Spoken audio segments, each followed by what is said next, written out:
We've gone all over the world in search of solutions, ways to bring down the epidemic of gun violence that afflicts America. We saw many interesting ideas that worked, all of them centering around some simple common sense ideas that would put some checks on the unfettered sale and possession of firearms. What we did not find was a large-scale nationwide example where an expanded attention to mental health issues could be tied to a reduction in homicides or suicides using guns. This might surprise you.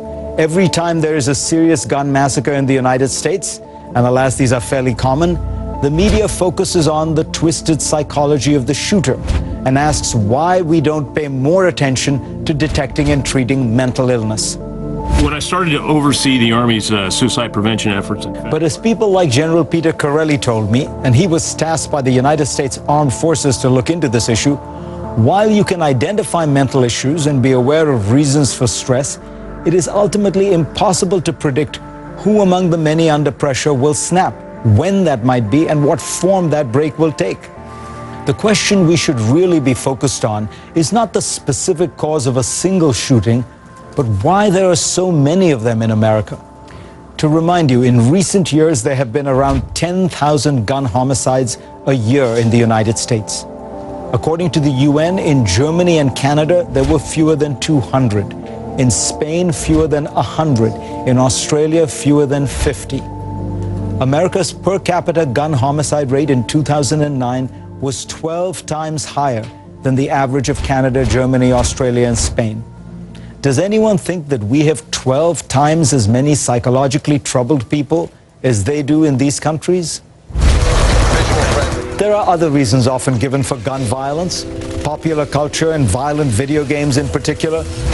But as this survey across the world should have shown, countries that imbibe much the same gory culture in Europe and Australia have much lower levels of violence. Japan, with its particular fascination with violent video games, is actually stunningly low in gun deaths. Say hello to my little friend! So whatever you think of violent video games and movies, they don't seem to be the key cause of gun violence. And we do have an actual experiment. There be a dramatic reduction. In the aftermath of its own Newtown-like massacre, Australia changed its gun laws. The result, homicides and suicides plummeted in the decade that followed. Of course, like all real-world problems, the link between guns and violence is a complex issue.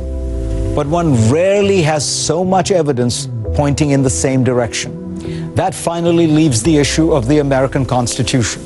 The argument that the Second Amendment makes any kind of serious gun control impossible.